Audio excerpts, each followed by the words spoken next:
네, 안녕하세요. 먼저 하나님께 기도드리겠습니다. 거룩하고 자비로우신 아버지 하나님, 저희를 지옥의 형벌에서 구원해 주시고 값없이 하나님의 자녀 삼아 주셔서 하나님께 소망을 두고 이 땅에서 살게 해주신 은혜 참으로 감사합니다. 우리 죄로 인하여 형벌 받는 것이 마땅했지만 주님께서 우리를 사랑하사 이 땅에 예수 그리스도를 보내주시고 그 예수 그리스도의 십자가의 보혈로 우리의 모든 죄를 씻어주셔서 영원한 천국의 소망을 갖고 주님의 영광을 위해서 살게 해주신 은혜 감사합니다. 또한 저희들 이 세상 가운데서 특별히 교회 가운데 불러주시고 교회 안에서 주님의 선하신 뜻을 이루며 하나님의 영광을 위해서 살게 해주심 또한 감사합니다. 연약하고 미련한 저희들이지만 주님의 또 능력의 손길로 붙잡아 주셔서 이 마지막 때 주님의 뜻을 이루게 해주심 또한 감사합니다. 너희들 더욱 말씀 앞에 순종하고 하나님의 뜻을 분별해서 하나님의 복음을 전하고 교회를 세우는데 부족함이 없게 해주시옵소서. 주님 앞에 서는 그날 우리 모두가 칭찬받는 자들이 될 수 있도록 함께 해주시옵소서. 하나님의 뜻이 무엇인지를 깨닫게 해주셔서 하루하루를 살아가면서 하나님의 뜻을 이루고 또 하나님이 우리를 통해서 계획한 그 모든 것들을 이루게 해주시옵소서.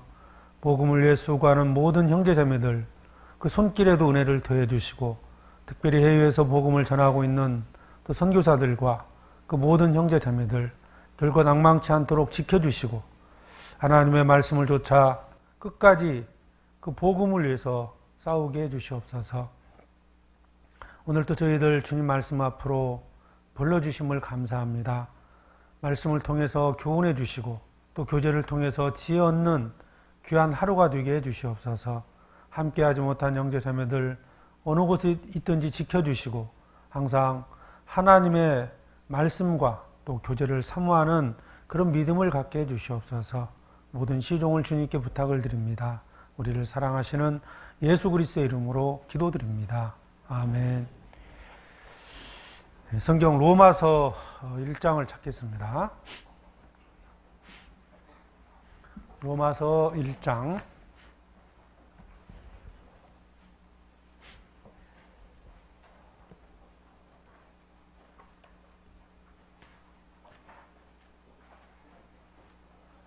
로마서 1장 13절로 15절까지 로마서 1장 13절로 15절까지 말씀 찾으셨으면은 천천히 같이 읽어보겠습니다.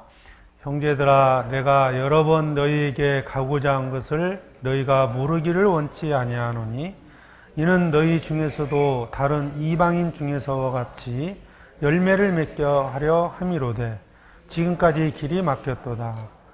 헬라인이나 야만이나 지혜 있는 자나 어리석은 자에게 다 내가 빚진 자라. 그러므로 나는 할 수 있는 대로 로마에 있는 너에게도 복음 전하기를 원하노라. 올 한 해 유난히도 여름이 더웠습니다. 그래서 이제 점점 더위가 물러가고 여름이 지나가고 있는데요. 그래도 좀 아쉽죠. 반응이 너무 더웠죠, 사실. 올 한 해 정말 더웠는데 사실 지나고 보면 이런 고통도 아마 내년 되면 하나의 추억거리가 될 겁니다. 작년 한 해 너무 더웠었는데 하면서 뭐 추억처럼 이런 얘기를 할 건데요. 그런데 우리가 이런 더위에도 복음을 전하기 위해서 수양장에서 또 여름을 보냈습니다. 우리 이제 교회도 뭐 형제자매들 중에는 한 4번 이렇게 수양회를 다녀오신 분도 있고 전도하기 위해서 또 저희가 이제 4차 수양회 때였는데 뭐 봉사하면서 또 많은 땀을 흘렸지만 그 안에서도 어떤 기쁨을 갖고 이렇게 돌아왔습니다. 수양회장 가면 많은 사연들을 이렇게 듣게 되거든요. 특히 이제 저는 이제 상담을 하기 때문에 전도하면서 정말 어떤 많은 사연을 가지고 말씀 앞에 올 때까지 그런 어려움을 이렇게 듣게 됩니다. 또 생활 상담을 하다 보면 형제자매님들이 신앙생활 중에 겪는 여러 가지 어려움들을 또 듣게 되는데요. 수양회장 가면 몸은 힘들었지만 개인적으로는 이제 좀 많은 은혜를 얻고 돌아옵니다. 열정적으로 살아가는 또 형제자매들의 모습도 보고 전도하기 위해서 애쓰는 또 형제자매들의 모습도 있고요. 특히 이제 고난, 핍박 여러 어려움이 있지만 믿음을 지키기 위한 싸움 그런 걸 보면서 또 은혜가 되고 저 자신에게도 이제 격동이 되는 그런 시간입니다. 대부분 이제 수양회장에서 형제자매들을 보면서 그 마음속에 어떤 마음을 갖고 사느냐 이거에 따라서 이 삶의 어떤 내용이 달라진다는 생각을 해봤거든요. 뭐냐면은 수양회장 와서 이 전도를 할 때 전도하는 것을 당연시 여기고 마땅히 여기는 사람은 이 전도하는 게 힘든 게 아니에요. 그냥 기쁨을 하잖아요. 수양회장에 와서 봉사하는 거 이걸 당연한 일이다라고 생각하는 분들은 봉사하면서도 즐거운 겁니다. 수양에 참여하는 것이 당연하다 이런 생각을 하는 분들은 또 수양회장 와서 불편함 없이 불편한 건 많지만 그 수양회 자체를 이제 즐거움으로 참여를 하는 거거든요. 근데 전도하는 것이 특별한 일이고 봉사하는 것이 내가 하지 않아도 될 일을 내가 하는 것처럼 생각을 하면 이거 자체가 힘든 거잖아요. 수양회를 가기 싫은데 억지로 왔다. 그러면 아마 3박 4일 수양회 기간은 정말 힘들 겁니다. 그러니까 어떤 태도를 갖고 있느냐가 즐겁게 살 수도 있고 똑같은 일이지만 그것이 마음에 부담이 되고 힘든 일이 될 수도 있거든요. 오늘 주일 나오시는데 당연히 나오는 일입니까? 어쩔 수 없이 오셨습니까? 표정을 보면 알아요. 당연히 온다고 생각하시는 분들은 즐겁게 이제 앉아 있는 거고요. 오기 싫은데 내가 특별한 일 한 것처럼 오신 분들은 이 불편한 거예요. 빨리 끝났으면 좋겠다 이런 생각 가질 수도 있고 이 시간이 좀 지루할 수도 있거든요. 그래서 어떤 태도를 갖느냐, 어떤 마음을 갖느냐 이게 이제 신앙생활에 어떤 중요한 그러니까 정상적인 신앙생활을 위해서 그 마음에서 어떤 태도를 갖느냐가 아주 중요하다고 볼 수 있거든요. 정상적인 신앙생활을 위해서 우리가 어떤 태도, 어떤 자세로 복음을 전하고 또 교제하고 봉사하느냐 이게 중요하다고 볼 수 있거든요. 그러니까 오늘 주일 하루 참여하는 것도 지금 어떤 태도를 갖고 있느냐, 마땅한 거냐 아니면 특별한 일이냐 이거에 따라서 결과는 이렇게 달라진다고 볼 수 있거든요. 여기 이제 우리가 이제 대표적으로 잘 아는 우리 사도 바울이 어떤 태도를 갖고 살았느냐, 어떤 태도를 가지고 하나님을 섬겼느냐, 이걸 이 로마서에서 좀 찾아볼 수 있는데요. 여기 1장 14절에 보면 14절에 헬란이나 야만이나 지혜 있는 자나 어리석은 자에게 다 내가 빚진 자라. 이 빚진 자란 말이 있습니다. 바울은 이 복음 전하는 것을 빚진 자가 빚을 갚는 것으로 생각을 한 거예요. 내가 전도하는 것이 특별한 일이 아니고 빚은 누가 만약에 빚을 지면 빚을 갚아야 하잖아요. 빚 져놓고 떼어먹고 편히 사는 사람은 이상한 사람 아닙니까? 돈을 빌렸다면 마땅히 갚아야 될 의무인 것처럼 사도 바울은 구원받지 못한 자들에게 복음을 전하는 것을 당연한 의무다, 빚진 자다 이렇게 생각을 했던 거예요. 그러니까 죽는 날까지 복음을 전하면서도 이걸 당연시 여겼고요. 고통과 어떤 많은 핍박이 있었지만 이것을 기쁨으로 이제 받아들일 수 있었던 겁니다. 우리 형제자매들은 어떻게 생각하세요? 전도하는 거. 내가 다른 사람에게 막 큰 무슨 아량을 베푸는 것처럼 이렇게 생각하면 전도하기 어려운 거거든요. 내가 저 사람에게 만약 100만 원을 빌렸는데 갚아야 된다. 갚지 못해가지고 막 어떤 죄책감을 드는 그런 심정을 가지고 있으면 전도하는 게 사실 어려운 게 아니거든요. 그래서 이 성경에 사도 바울은 빚진 자다 이렇게 얘기를 했고요. 만약 빚을 적어도 빚을 갚지 않는다면 이건 그 양심에 문제가 있는 거 아니겠습니까? 여기에 이제 빚진 자라고 표현되어 있는데 전도할 때 이제 이런 말씀 됐고요. 로마서 8장을 한번 또 보시죠. 8장에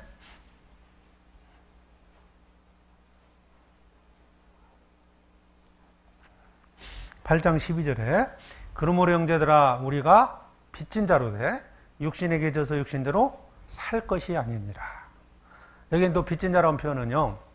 먼저 전도하는 대상자한테 빚졌다라는 게 아니고 주님께 빚을 진 거예요.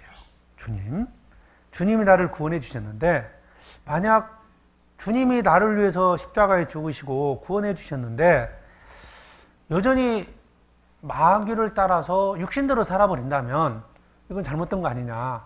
이런 마음으로 빚진 자라는 표현을 쓴 겁니다. 그래서 이건 이제 주님께 빚을 진 거라고 되어 있고요. 또 로마서 15장에 보면 15장 27절에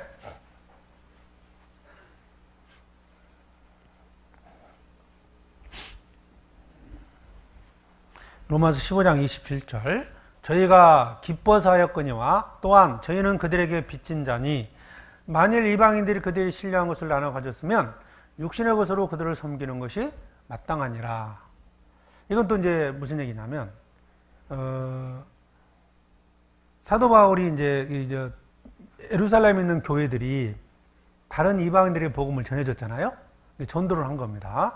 그래서 구원을 받았어요. 그러니까 신뢰한 것을 나눠 가졌다면 당연히 이제 구원받은 사람은 복음을 전해준 사람에게 빚진 거라는 거예요. 신뢰한 것을 줬고 천국에 대한 소망을 줬기 때문에 이게 이제 빚진 것이 되기 때문에 그들을 섬기는 것이 당연하다. 그러니까 이건 이제 무엇을 의미냐면 형제 자매들, 그러니까 내게 복음을 전해준 형제 자매들 아니면 교회에게 빚진 것이 되는 거예요. 그래서 이제 이 말씀 로마서 내용을 이렇게 보면은 사도 바울은 그런 빚진 자의 심정으로 복음을 전했고 빚진 자의 심정으로 자기 육신을 쳐서 복종시켰고 빚진 자의 심정으로 자신에게 이제 복음을 전해준 그런 형제자매들에게 감사함으로 살았던 겁니다. 그래서 오늘 우리가 이제 아까 태도 얘기했잖아요. 과연 나는 어떤 태도를 가지고 이방인들을 보고 있느냐, 또 어떤 태도로 하나님을 보고 있느냐, 또 어떤 태도로 형제자매와 교회를 바라보고 있느냐, 이걸 좀 같이 생각해 볼 겁니다.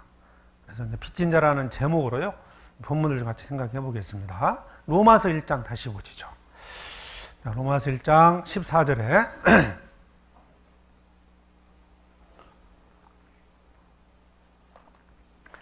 헬라인이나 야만이나 지혜 있는 자나 어리석은 자에게 다 내가 빚진 자라. 그러므로 나는 할 수 있는 대로 로마에 있는 너희에게도 복음 전하기를 원하노라. 바울은 유대인, 이방인들에게 복음 전할 책임이 자신에게 주어져 있음을 알고 있었습니다. 그러니까 돈을 빌렸다가 돈을 갚아야 될 빚진 자로서 이제 그런 심정으로 사도 바울은 복음을 전했던 겁니다. 그러니까 빚을 졌기 때문에 이 빚을 갚아야 할 어떤 책임감, 그 의무감 때문에 늘 애를 썼다는 거예요. 그러니까 우리가 구원받고 이 전도하는 것이 과연 어떤 태도를 가지고 전도를 해야 되느냐. 우리 형제자매들은 어떤 태도를 갖고 있어요? 당연하다고 생각하십니까? 아니면 특별하다고 생각하셔요? 특별한 일처럼 생각하면 전도하지 않습니다. 그러나 빚을 졌다고 생각하면 만약에 내가 돈을 빌린 사람을 본다. 그러면 어떻겠어요? 마음에 부담감을 느끼잖아요. 저 사람에게 빚을 갚아야 되는데, 저 사람에게 얼마를 빌렸는데, 이런 마음을 가지면 그 사람 볼 때마다 마음이 찔리는 거예요. 그러면 일단 집에 돌아가 보면 구원받지 못한 가족이 있잖아요. 남편이 될 수도 있고 부모가 될 수도 있고 자녀들이 될 수 있습니다. 아니면 뭐 직장에 출근해 보면 이제 직장 동료들이 있을 수 있고 주변에 있는 사람들 있잖아요.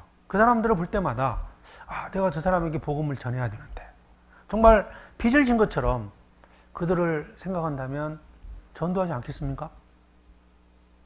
사도 바울은 그런 마음이 있었던 거예요. 그렇기 때문에 이방인들에게 특히 이제 이방인의 사도는 부르심을 받았는데 죽는 날까지 복음을 전하며 살았던 거예요. 우린 빚이 남아 있습니다. 어떤 분 전도하자 그러면요, 아이고 저는 이제 전도할 사람 다 해가지고요 더 이상 없다고 그래요. 과연 그럴까요? 사도 바울은 누구에게 복음을 전했습니까? 아는 사람 아닙니다. 이방인의 사도로서요 계속 돌아다니면서 복음을 전한 거거든요. 우리가 이제 구원받고 이제 많은 분들에게 전도를 했을 거예요, 사실 실제로. 그래서 이 사람 저 사람에게 전도를 했지만 결과적으로 잘 안 된 경우도 있고 잘 될 수도 있습니다. 할 만큼 했기 때문에 더 이상 만나서 전도할 사람이 없다 이런 생각을 하지만, 그러나 우리는 하루에 수많은 사람을 만나게 됩니다. 당장 뭐 일터에 가서 만날 수도 있고, 뭐 장사하는 분들은 이제 가게 손님이 올 수도 있고요. 또 많은 사람을 만나게 되는데 그들에게 우리는 다 빚진 자라는 거예요. 그런 의미거든요. 여기 보면 헬라인이나 야만이나, 그러니까 이방인들이죠. 어떤 이방인들, 사도 바울이 접촉하고 있는 모든 사람들은 다 빚을 졌다고 생각을 한 거예요. 어리석은 자나 지혜 있는 자나, 잘 알든 모르든, 하나님의 말씀을 하나님에 대해서 알든 모르든, 교회를 다니든 안 다니든 이 사람이 어떤 상태에 있든지 간에 빚진 자라고 생각을 했던 거예요. 여러분 그런 마음 있으세요? 내가 전하지 않으면 안 되는, 내가 저 영혼에게 복음을 전하지 않으면 안 될 사람이라고 생각을 한 거예요. 바울이 그런 거거든요. 수양회장에 가보면 그런 걸 막 느껴요. 성도들 중에 이제 전도를 하잖아요. 이래 보면 가족이 아님에도 불구하고요, 어떤 경우에는 막 일부러 돈을 들여서 그 어떤 분을 모시고 오기도 하고요. 특히 이제 가족들을 많이 모시고 오잖아요. 근데 정말 큰 빚을 진 것처럼 눈물로서 막 그 영혼에게 복음을 전하고자 하는 그런 마음을 이렇게 느끼거든요. 이제 저도 이제 그런 상담을 하면서 이제 그런 데서 또 감동이 되고 더 이제 격동이 되는 거예요. 이제 내 마음 속에 잃어버렸던 어떤 그런 마음을 또 하나님께서 일깨워 주시는 거고, 수양회를 가면 뭐 여러 가지 면에 있어서 은혜가 됩니다. 물론 형제자매들도 봉사하시면서 그런 감동을 받고 돌아왔을 거라고 생각을 하는데, 자, 전도하는 일이 과연 우리에게 어떤 거냐? 전도하는 것이 과연 내가 어떤 특별히 누구에게 뭐 어떤 것을 베풀어 주는 거냐? 빚을 갚는 거냐? 사도 바울은 빚을 갚는 거라고 말씀하고 있습니다. 하나님 그렇게 세우신 거거든요. 그러면 왜 사도 바울이 이런 마음을 가졌을까요? 하나님께서는 이미 사도 바울을 이방인의 사도로, 이방인들의 복음을 전한 일꾼으로 부르신 겁니다. 이미. 그래서 내가 너를 이방인을 위한 그릇으로 삼으셨다. 그렇게 이제 사도 바울이 말씀을 하셨는데, 그래서 사도 바울은 이제 그런 마음을 알았기 때문에 더더욱 이 복음을 위해서 평생을 자기 목숨을 바친 겁니다. 뭐 사도 바울뿐만 아니고 구약 시대 선지자들 있잖아요. 선지자들도 하나님 앞에 부르심을 받았을 때 그런 선지자들도 많은 어려움이 있었지만 사도 바울이 하나님께서 자신에게 그런 것들을 맡겼다는 어떤 사명감, 그렇기 때문에 끝까지 핍박을 받으면서도 하나님의 말씀을 선포했던 겁니다. 대표적으로 이제 예레미야 선지자나 이사야 선지자. 예레미야 선지자를 눈물의 선지자라고 얘기하잖아요. 그럼 왜 예레미야는 끝까지 포기하지 않았느냐? 바로 하나님께서 예레미야에게 주신 사명감, 사명 때문에, 그것 때문에 포기하지 않은 겁니다. 여러분, 누군가가 나한테 어떤 일을 부탁을 했을 때 누가 부탁했냐에 따라서 그 일을 더 충성을 다해서 할 수도 있고 그렇지 않을 수도 있잖아요. 뭐 지나가는 사람이 뭐 심부름 하나 시키는 거하고요, 내 부모님이 시키는 거하고 분명히 다르다는 겁니다. 여러분, 하나님께서 내게 부탁을 한 거예요. 복음 전도의 사명은 하나님이 내게 맡긴 겁니다. 자, 디도서 1장을 보시죠. 디도서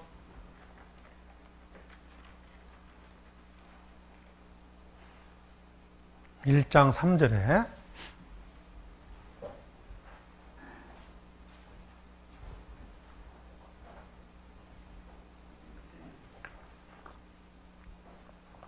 (348페이지) 디도서 1장 3절 같이 읽겠습니다. 자기 때 자기의 말씀을 전도로 나타내셨으니 이 전도는 우리 구주 하나님의 명대로 내게 맡기신 것이라. 뭐요? 전도를 맡긴 겁니다. 내게 복음을 맡겨주신 거예요. 자, 받았어요. 그럼 어떻게 해야 됩니까? 전해야 되잖아요. 응? 엄마가 형한테 돈을 주면서 2만 원을 줬어요. 자, 10,000원 동생 주고 10,000원 더 가져라. 맡겼어요. 어떻게 해야 되죠? 가끔씩 형이 중간에 싹 또 먹는 애가 있어요. 예. 만약 그건 그 엄마가 이제 돈 주면서 동생을 줘라 이렇게 심부름을 맡겼는데 중간에서 먹으면 이게 뭐예요? 뭐라고 그러죠? 동생이 그걸 알았어요. 뭐라고 그럴까요? 도둑이라고 그럴까요? 도둑. 그러잖아요. 자기 마늘 내 몫인데 중간에 형이 가로챘습니다. 도둑이죠. 하나님께서 여기 복음을 맡기셨어요. 누구한테 전하라고요? 저 아프리카에 있는 사람? 아니면 멕시코에 있는 사람? 아니죠. 우선은 내 주변에 있는 사람입니다. 지난번에 이제 수양이 전에 멕시코 이렇게 선교를 좀 다녀왔는데요.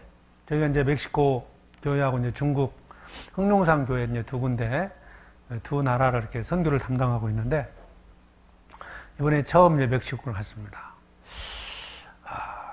그때 이제 멕시코 가서 이 전도하면서, 정말 이 복음을 듣지 못하고 사는 사람이 정말 많구나. 또 이런 생각을 해봤거든요. 물론 이제 해외 선교를 여러 차례 이제 다녀봤지만, 또 최근에는 이제 중국이 좀 어려움이 있어가지고 중국 선교를 좀 한두에 가지 못하다 보니까 뭐 그런 생각을 좀 저도 잊었던 것 같아요. 근데 이번에 멕시코 가보니까요. 정말 하나님을 믿고 교회를, 뭐 하나님 믿는 게 교회는 아니지만 성당을 다닌다든지, 대부분 이제 멕시코가 캐톨릭이 한 80% 이상이라고 그러는데, 근데 뭐 그냥 종교 생활을 하는 사람들이죠. 복음을 모르고 있는 거예요. 첫날 이제 집회 때 많은 분들이 오셨길래 물어봤어요. 손을 한번 들어보라고. 하나님 믿는 분 그랬더니 다 손 들더라고요. 그리고 또 천국할 수 있는 분 했더니 또 다 들어요. 다 구원 받았나? 근데 그게 아니죠. 그냥 종교적인 습관을 가지고요. 뭐 이렇게 살면 천국 가겠지. 막연한 생각을 갖고 사는 분들이 많다는 겁니다. 자, 복음을 전해야 되는데, 과연 우리는 어떤 심정을 가져야 될까요? 내가 최선을 다했다? 아닙니다. 주님이 내게 복음을 주셨다는 것은 구원받지 못한 자들에게 전하라는 겁니다. 그게 누굴까요? 그게 내가 만나는 사람입니다. 내가 알고 있는 사람. 여러분 핸드폰에 연락처가 있죠? 아는 사람 있죠? 그 사람들에게, 그 사람들의 그 전화번호가 핸드폰에 왜 있을까요? 연락처가? 결혼식 때 청첩장 보내라고요? 아니면 상담했을 때 뭐 부고장 보내라고 있을까요? 물론 그것도 필요할 겁니다. 그러나 어찌 보면 그 이름에 나와 있는, 그 주소록에 나와 있는 그 명단은 하나님께서 나에게 복음을 전하라고 주신 그 이름이 아닐까요? 그들에게 우리가 뭐 전도 집회 있을 때 초대장도 좀 보내보고, 문안 인사는 하잖아요. 뭐 잘 있었냐, 어떤, 요즘 보니까 뭐 우리 이제 젊은 더 청년들 같은 경우는 대부분 이제 여기 SNS로 모든 것들을 활동을 하잖아요. 뭐 거기 어떤 활동상 뭐 여행을 갔다 왔든지 뭐 들어가 보면 별게 다 있더라고요. 본인이 여행 간 걸 다 찍어서 올려요. 저는 부끄러워서 못 올리겠어요. 근데 사람들이 여러분 이제 그런 게 많잖아요. 어디 가서 뭘 먹었는지, 여행을 어디 갔다 왔는지, 그냥 사생활을 다 알겠더라고. 자, 그 정도로 이제 자신을 이렇게 피하라고 있다면, 우리도 내가 알고 있는 그 대상자들에게 이 말씀을 전해야 하지 않을까요? 전도하기 어렵다고 얘기하지만, 어찌 보면 그런 누구한테 연락하고 뭔가를 전해주고 하는 데는 정말 좋지 않습니까? 전화가 없었을 때. 이때 보십시오. 사도 바울이 살았던 그 시대에 전도를 어떻게 했습니까? 직접 가야 돼요. 자동차, 비행기? 아니죠. 걸어서 가든 말 타고 가든 그냥 가야 됩니다. 가서 전했거든요. 지금은 전화, 아니면 뭐 문자, 카톡 이런 걸 통해서도 얼마든지 전도할 수 있습니다. 자, 내 핸드폰 안에 들어있는 그 주소록, 그 명단, 하나님이 복음을 전해주라고 내게 맡겨준 영혼들이고, 주님이 이미 내게 복음을 주셨잖아요. 이 많은 사람들 중에서 먼저 나를 구원하시고 내게 복음을 맡기셨어요. 자, 이 전도는 우리 구주 하나님의 명대로 내게 맡기신 것이라. 전해야 되는데, 만약 전하지 않으면 이거 빚진 거예요. 줘야 됩니다. 자, 아까 그 형이 엄마한테 2만 원을 받고 만 원을 동생한테 줘야 된다. 어떤 다른 생각 때문에 자기가 동생한테 주지 않았지만, 아마 동생을 볼 때마다 생각이 날 거예요. 아, 만 원 줘야 되는데. 생각하지 않을까요? 한다는 거예요. 괜히 위축이 되는 겁니다. 동생 볼 때마다. 동생이 알면 어떡하지? 엄마하고 확인하면 어떡하지? 이런 생각 오지 않겠어요? 우리도 그런 의무감, 그런 책임감을 가져야 돼요. 내가 알고 있는 사람에게 복음을 전하지 않는 것이 죄라는 겁니다. 빚을 갚지 않는 게 죄잖아요. 여러분, 요즘 이제 우리가 물건을 이렇게 대부분 택배로 많이 받잖아요. 근데 택배 기사님이 있어요. 보낸 사람이 있고 전달할 책임이 있잖아요. 그러면 중간에서 만약에 내가 그것을 훔쳐간다면 두 사람에게 죄를 짓는 겁니다. 그렇죠? 맡긴 사람, 전달해야 할 사람. 우리가 전도하지 않으면 하나님께 죄를 짓고 전도할 대상자에게 죄를 짓는 거예요. 전도하지 않는 게 죄가 아니다 이렇게 말할 수 없거든요. 복음을 주셨으니까, 복음을 맡겨주셨기 때문에 이걸 전달을 해야 된다는 겁니다. 주님이 우리에게 주신 명령이 뭡니까? 자, 여기 맡겼다고 되어 있고, 마가복음 16장입니다. 마가복음 16장 15절.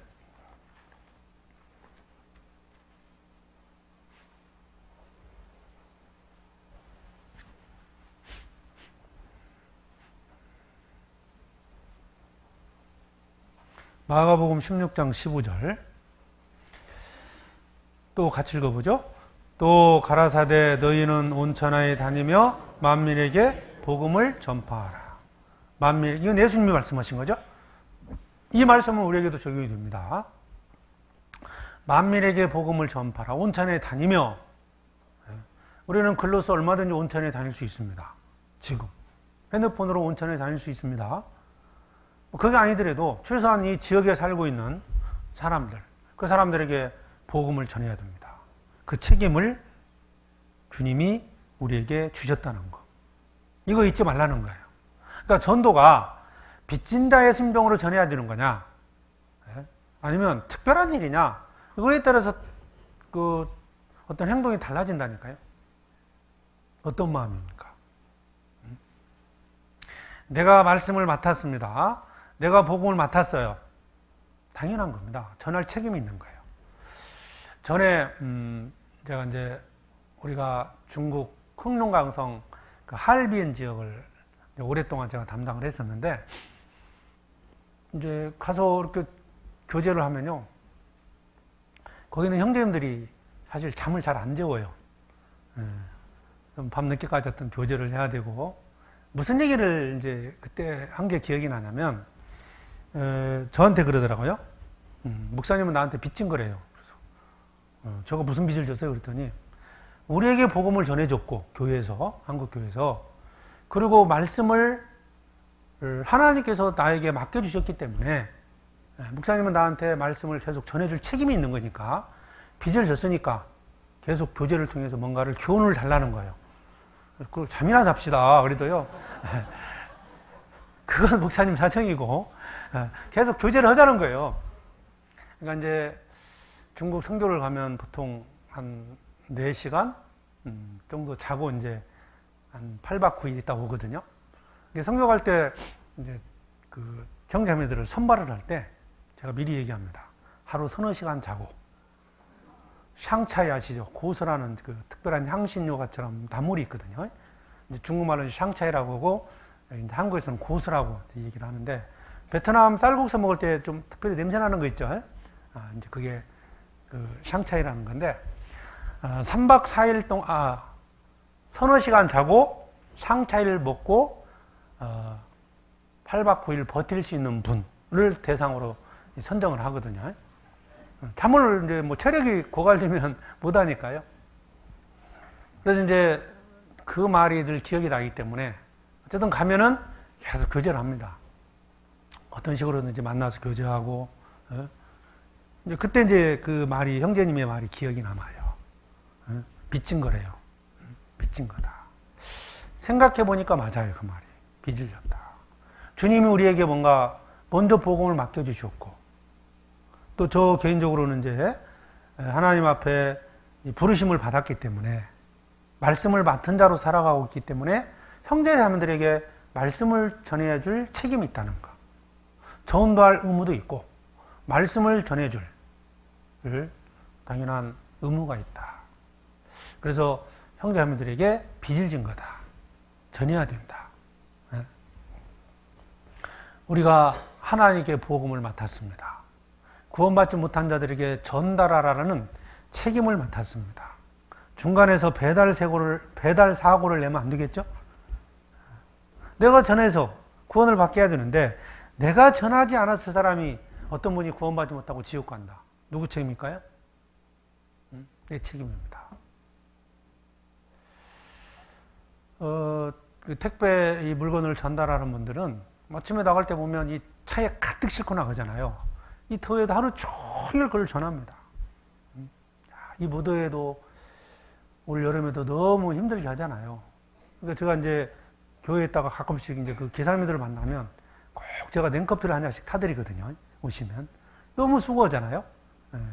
뭐 금액이 뭐 많게는 뭐 3,000원, 뭐부터 5,000원, 7,000원 이렇게 받지만 사실 여러분 이게 싸요, 비싸요? 산 겁니다. 그렇잖아요. 그 물건을 이렇게 내가 누군가 전달해 주는데 내 물건을 우리 가족한테 전해준다. 엄마가 맛있게 남은 김치를 아들에게 전해준다. 만약 내가 가지고 간다고 생각해 보세요. 얼마나 많은 비용이 들겠습니까? 근데 그 몇천 원을 받고 전달해 주는데 얼마나 이게 참 귀한 일입니까? 그래서 이제 제가 물건을 받을 때는 꼭 시간 되시면 이 커피 한 잔, 냉커피 한 잔 타드리는데 근데 만약에 그 전달하는 분이요. 땀 흘리고 피곤하다고 전해주지 않는다. 그러면 그걸 전화를 받고 이제 택배 보냈으니까 받아. 기다리는데 안 와. 얼마나 혜택이 있습니까? 중간에서 만약 힘들다고 포기해버린다. 그거 죄 짓는 거 아니겠어요? 물건을 맡긴 사람한테도 죄를 짓는 거고 받아야 될 사람에게도 죄를 짓는 겁니다. 여러분, 우리는 그런 심정으로 이 복음을 전해야 됩니다. 구원받기 원하는 영혼들이 있어요. 복음을 듣기를 원하는 사람들이 있습니다. 전도할 사람이 없다고요? 기다리는 사람이 있다는 거 아세요? 이번에 멕시코 가서요, 전도하는데, 이제 멕시코 지역이 이제 좀 그렇게 거리가 멀지는 않지만, 우리 그 교회가 그 에카테펙이라는 지역인데 멕시코에서 근데 이제 거기서 한 4, 50분 되는 거리에 노방전도를 갔어요. 그래서 여기서 뭐 전혀 모르는 데 간 게 아니고요. 형제님들 사는 그 동네에 가서 시장에 돌아다니면서 저희가 준비한 이제 볼펜이나 뭐 손톱깎이, 우리나라 볼펜이 참 좋다고 그래요. 거기서 인기가 좋답니다. 그래서 볼펜, 또 손톱깎이, 이게 좋은가 봐요, 우리나라 이렇게. 사가지고 와서 이제 전단지하고 이렇게 같이 섞어서 이렇게 드리거든요. 근데 이제 실제 그분들이 많이 올 거라고 생각을 하고 미니버스를 한 대 빌렸어요. 미니버스를 빌려가지고 전도하려고 이제 그 준비해서 이제 오락했는데 문제는 온다고 한 사람들이 안 왔어요. 그래서 그 미니버스에 우리 형제 자매들만 타고 왔고 대신 그 기사님, 예? 버스가 올라오면 기사가 와야 하잖아요. 이분은 전혀 관계없는 사람이었어요. 사실은 전도 대상자에 포함이 된 게 아닌데 기사님이 오셨어요. 근데 와가지고 끝나고도 태워 가야 하잖아요. 근데 이분은 뭐 하겠어요. 그러니까 이제 어차피 기다리는 거 말씀 들으라고 말씀을 들었는데 이분이 구원을 받았다니까요. 그러니까 저희가 전혀 생각지 않은 사람이 구원을 받은 겁니다. 근데 이분이 너무 좋아하는 거예요. 이분도 이제 성당에도 나가고 교회도 다녀보고 현재도 교회를 다니고 있더라고요. 근데 이 복음을 처음 들은 거예요. 자기도 이분도 처음에는 이제 하나님 믿으세요 손 들었고요. 청구할 수 있어요 손 들었거든요. 근데 나중에 이제 죄 얘기하니까 표정이 달라지는 거예요. 결국 이제 복음 듣고 구원을 받았는데, 그렇죠? 그렇게 복음을 기다리는 사람이 있다니까요. 전혀 생각지 않은 사람이 있습니다. 여러분, 우리 주변에도 내가 복음을 전해야 할 사람이 많이 있다는 겁니다. 얻어가실래요? 빚진 자 맞죠? 하나님께서 우리에게 맡겨주셨기 때문에 나는 빚을 지고 있습니다. 전해야 됩니다. 이 복음은 없어지지 않죠. 뭐 한번 물건이 하나 주워버리면 끝나지만 이 복음은 수백 명, 수천 명, 수만 명이 전해도 여전히 복음은 남고 있습니다. 남아 있습니다. 전해야 돼요. 의무를 다해야 됩니다. 이것은 죽는 날까지 하는 거예요. 만민에게 복음을 전파라. 사도행전 1장에 보면 예수님께서 승천하실 때 말씀하셨잖아요. 땅끝까지 이르르되 증인이 되리라. 증인은 본대로 얘기해야 되죠. 근데 만약 증인이 위증을 하거나 위증을 했다. 내 어떤 이유 때문에 위증을 하게 되면 법적으로 이 처벌을 받습니다. 우리가 하나님의 복음의 말씀을 맡았습니다. 우리는 마땅히 입을 벌려서 이 말씀을 전파해야 됩니다. 우리가 이제 전도 집회가 있거나 또 이제 뭐 수양회 같은 때 이게 이제 그 전에 이제 기도 모임을 하잖아요. 모임에 가서 이제 구역 모임이나 초모임 가서 어떤 분은 막 전도하고 막 이제 기도 부탁을 하잖아요. 근데 이제 이렇게 교제하다 보면 어떤 분은 저는 전도할 사람이 없습니다. 모시고 올 분이 없을 수는 있어요. 근데 집회를 앞두고 이 말씀을 듣자고 할 대상자가 없다는 건 좀 이상하지 않습니까? 내가 했는데 집회 때 모를 수는 있어요. 근데 전할 사람은 있잖아요. 전할 사람은. 근데 처음부터 아예 전도할 사람이 없다? 근데 그때 그랬어요. 그러면 그 마트 사장님이라도 좀 전해보라고. 내가 만나는, 마트는 가잖아요. 단골로 가는 누구 어떤 식품점이 됐든, 단골집에서 가서라도 전단지 한 장은 줄 수 있잖아요. 그것마저도 못한다면 우리가 살해할 이유가 어디 있겠습니까? 그분이 말씀 앞에 못 올 수는 있어요. 말씀을 듣고 그 사람이 구원받지는 못할 수도 있습니다. 그러나 우리에게 맡긴 일이 뭐라고요? 도를 전하는 겁니다. 전해주는 거거든요. 이런 거 있다. 전할 수는 있잖아요. 다음 주에 집회가 있다. 전할 수는 있거든요. 수양회가 있다. 전해줄 수는 있거든요. 근데 그 부탁하는 거조차도 포기한다?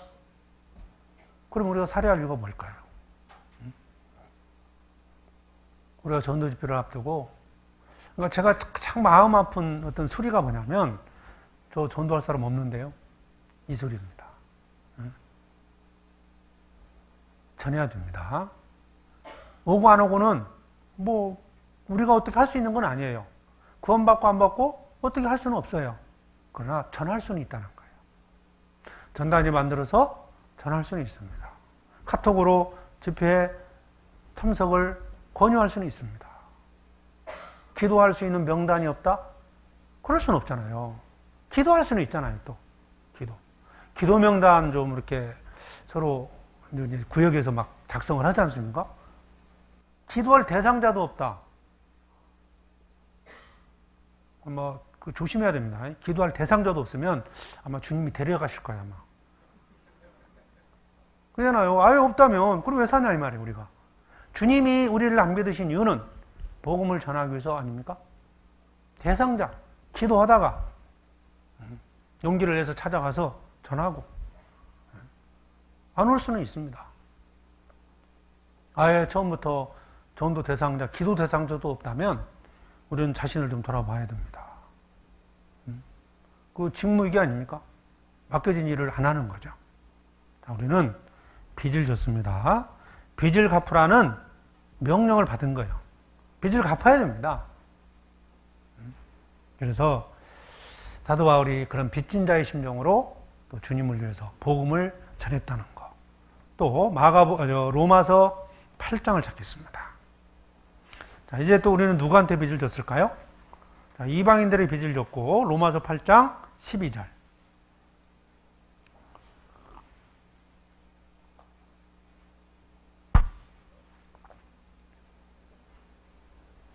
로마서 8장 12절. 그러므로 형제들아 우리가 빚진 자로 돼 육신에게 져서 육신대로 살 것이 아니니라. 자, 그럼 여기서 그러므로 형제들아 우리가 빚진 자로 돼. 우리라고 표현을 했고, 그럼 누구한테 빚을 졌을까요? 여기서는 이방인들? 아니죠.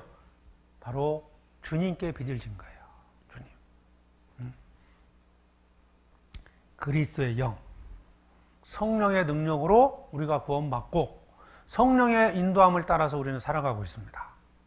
그래서 우리는 첫째 주님께로부터 빚을 진 겁니다.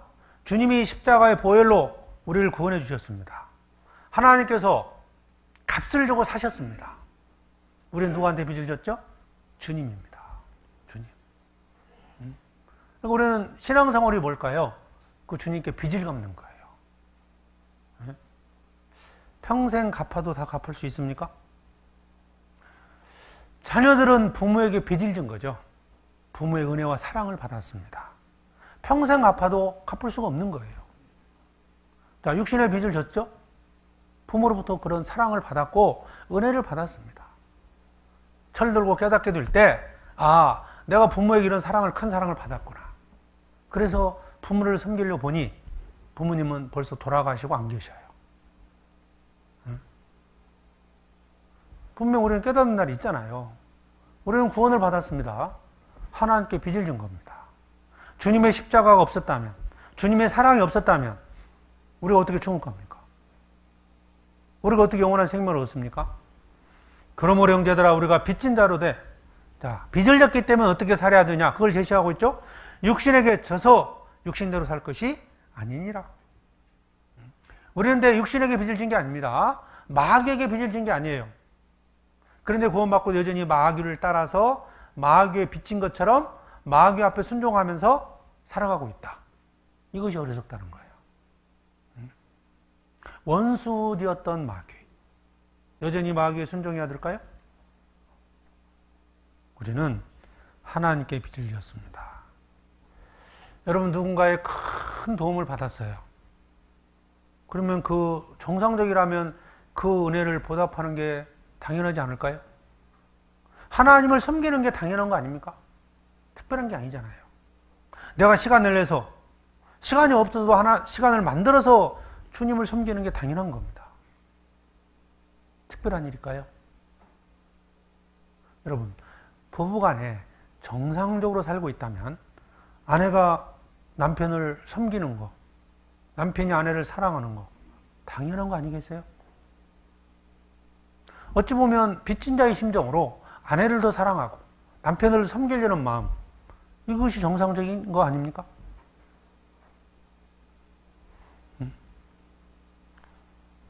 여기서 육신에게 져서 육신대로 살 것이 아니니라 말씀하신 것은 우리는 지금까지 육신을 따라 살았습니다. 구원받기 전에는 마귀가 끄는 대로, 마귀의 생각대로 살아간 겁니다. 그런데 그 마귀의 손에서 나를 건지신 분이 주님이시고, 그러니까 우리는 이제 주님을 따라 사느냐, 옛날처럼 마귀를 따라 사느냐, 이게 둘 중에 하나잖아요. 중간제대는 없습니다. 여러분 지금 누구 앞에 순종하며 살고 있습니까? 하나님의 말씀을 쫓아가느냐, 마귀를 쫓아가느냐. 여러분 이 세상에는요, 두 가지의 지식이 있습니다. 하나님께로부터 온 지식과 마귀로부터 온 지식입니다. 에덴 동산에서 하나님이 먹지 말라 라는 말씀이 있었고, 마귀는 먹어라 라는 말이 있었어요. 누구 말을 들었죠? 마귀 말을 들은 거예요. 그래서 죄가 들어왔고, 죄로 말미암아 사망이 왔습니다. 자, 지금도 마찬가지죠. 우리가 지금 오늘 어떤 걸 선택을 할 때 하나님께로부터 온 말씀을 순종하느냐, 아니면 마귀로부터 온 말을 순종하느냐, 이 둘 중에 하나라는 거예요. 내 생각 속에 있는 것이 하나님의 말씀으로 채워져 있느냐, 마귀로부터 온 말이 채워져 있느냐, 여기에 따라서 결국 우리 행동이 결정이 되는 겁니다. 내 생각이 있다고요? 누구를 선택하느냐, 무엇을 따라가느냐, 이 문제거든요. 우리는 주님께 빚을 진 겁니다. 내 생명을 들여도 그 빚을 다 갚을 수가 없습니다. 부모의 은혜, 아버지, 어머니의 은혜, 생명을 바쳐서도 다 갚을 수가 없는 거예요. 그러면 육신적으로 그 은혜를 받은 것도 그렇다면, 영원한 생명을 주신 하나님, 그 하나님 앞에 빚을 졌다면, 그 사랑을 참으로 깨달았다면, 여러분 빚을 진 자의 심정으로 주님을 섬겨야 하지 않겠어요? 어떤 마음입니까? 내가 주님 앞에 뭔가 섬기고 드리는 것이 특별한 일입니까? 사실 좀 마음이 아픈 게 이런 건 있어요.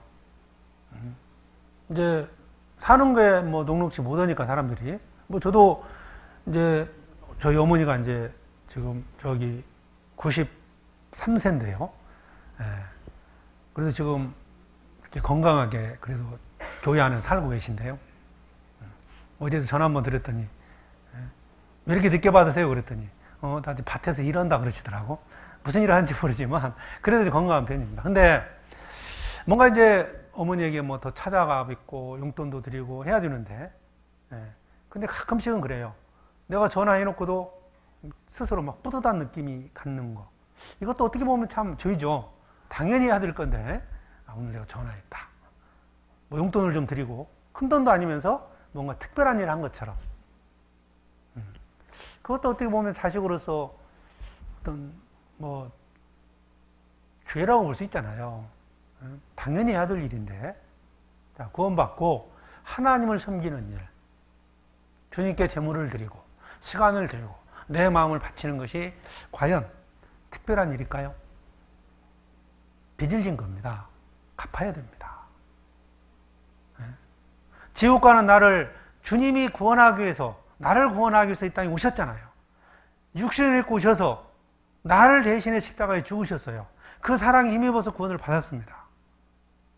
어떻게 살아야 될까요? 형제들아, 우리가 빚진 자로 돼. 빚을 졌다. 그렇기 때문에 육신대로 살아서는 안 된다. 누구에게 종이 됐습니까? 구원받기 전에는 마귀의 종이 됐죠? 구원받은 이후에는 하나님의 종이 되어야 됩니다. 누군가의 큰 도움을 받았다. 그러면 그러잖아요. 이 은혜 평생 잊지 않겠다. 그러면서 그 은혜를 갚기 위해서 뭔가를 하잖아요. 언젠가는 저 은혜를 갖고 싶다. 그 얘기를 하지 않습니까? 하나님께 은혜를 받았어요. 하나님께 사랑을 받았습니다. 그러면 여러분 지금 마음속에 어떤 마음이 있어요?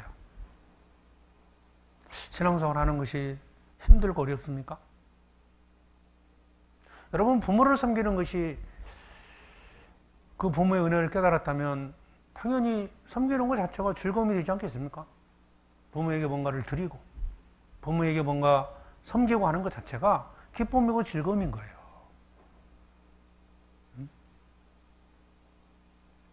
하나님의 사랑을 받았습니다. 주님을 위해서 무엇인가를 한다는 거 기쁨이지 않습니까? 그게 구원받은 증거 아닐까요?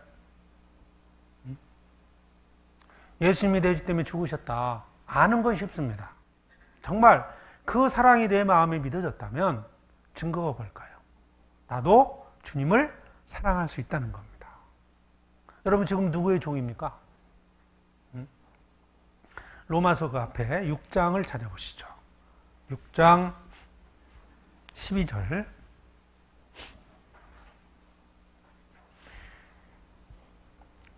로마서 6장 12절. 그러므로 너희는 지혜로 너희 죽을 몸에 왕 노릇하지 못하게 하여 몸의 사욕을 순종치 말고 또한 너희 지체를 불의의 병기로 주에게 드리지 말고 오직 너희 자신을 죽은 자 가운데서 다시 산 자같이 하나님께 드리며 너희 지체를 의의 병기로 하나님께 드리라.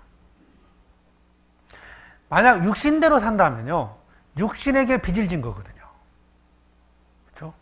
주님을 위해서 살아간다면 결국 이게 주님께 빚을 진 자처럼 사는 겁니다. 빚을 갚는 심정으로. 우리는 주님께 빚을 졌기 때문에 주님의 종이 되어야 됩니다. 성경에서 말씀하실 때 우리가 마귀의 종이 되지 말고 하나님의 종이 되라고 얘기를 하잖아요. 빚진 자는 체주의 종이 되느니라. 여러분 빚을 지게 되면 옛날에는 종이 되잖아요. 빚을 못 갚으면 그 집에 머슴살해야 돼요. 그죠? 종이 되는 거잖아요. 자, 우리는 일단 빚을 졌어요. 주님께 빚을 졌습니다. 주님께 종이 돼서 주님의 종으로서 살아가야 하지 않겠어요? 성경에는 이런 표현이 나와요. 구원받은 자를 하나님의 아들이라는 표현도 나오고 하나님의 종이라는 표현도 나와요. 어떤 사람은 아들 대우만 받기를 원합니다. 과거에 어떤 형제님이 저한테 그런 질문을 하셨어요. 성경에는 아들이란 말도 있고 종이란 말도 있는데 뭐가 맞아요? 그러더라고요. 뭐가 맞을까요? 그러니까 아들 대우만 받으려는 분들은 항상 막둥이처럼 살아요. 항상 하나님께 뭔가를 받아야 돼요. 근데 종으로서 살아가는 사람은 항상 주님께 뭔가를 드리려고 그래요. 그래서 제가 그분에게 얘기를 했습니다. 아들이라는 거 있고 종처럼 살면 하나님의 아들 대우 해줄 거라고. 신앙사는 그겁니다. 내가 하나님의 종처럼 살아간다면 하나님은 특별 대우를 해주십니다. 아들 대우를 해주시는 거예요. 그런데 구원받고 나서 아들 대우만 받기를 원하잖아요. 그러면 종의 대우도 못 받아요. 이 말이 무슨 의미인지 아시겠죠? 종처럼 사셔야 됩니다. 하나님의 종으로 살아가 보시면 하나님께서는 우리에게 많은 것들을 주실 거예요. 아들 대우를 해주신다는 거예요. 자, 누구의 종이 됐느냐? 누구? 하나님의 종입니까? 아니면 죄의 종입니까? 우리가 하루를 살아갈 때 보셔요. 어쨌든 무엇인가를 하죠. 자기 그 힘을 가지고요. 무엇인가를 합니다. 근데 그 무엇인가를 하는데 누구를 위해서 하냐 이거예요. 힘이 아예 없고 뭐 병상에 누워 있다면 뭐 문제 안 삼을 수 있어요. 그런데 내 힘과 내 열정과 내 시간을 가지고 그 무엇인가를 하고 있어요. 근데 누구를 위해서 합니까? 주님을 위한 겁니까? 아니면 내 육신을 위한 겁니까? 누구의 종이 되어야 한다고요? 주님의 종입니다. 우리는 누구한테 빚을 졌어요? 주님께 빚을 진 겁니다. 마귀하고는요 이미 청산이 끝난 거예요. 우리는 끝난 겁니다. 마귀의 종처럼 마귀의 세력 하에서 마귀 따라 살았습니다. 이제 주님이 빚을 갚아주시고 결국 마귀의 손에서 우리를 건져내서 하나님의 아들 삼으시고 이제 하나님이 종이 된 거예요. 사도 바울이 자신을 소개할 때 어떻게 소개합니까? 로마서 1장으로 또 가보죠.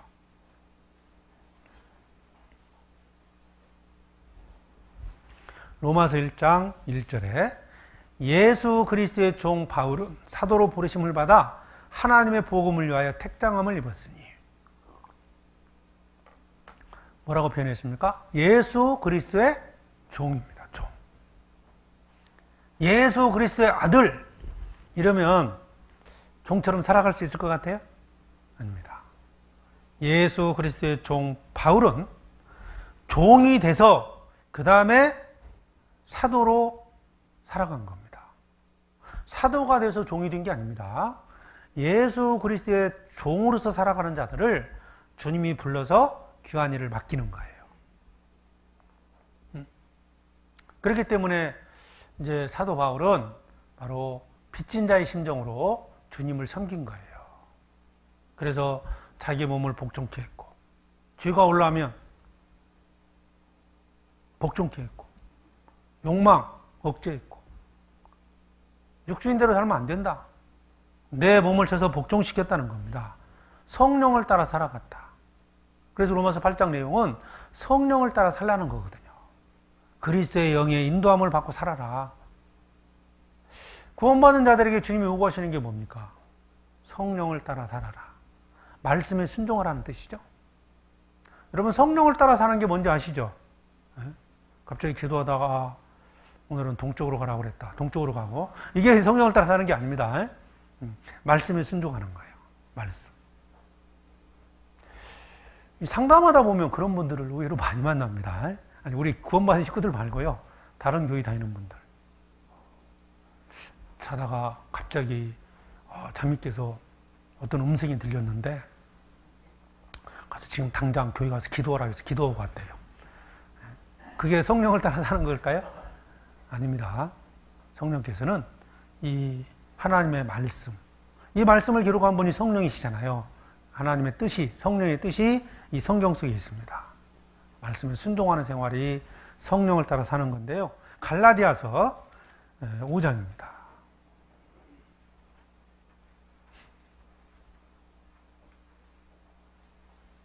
갈라디아서 5장 16절.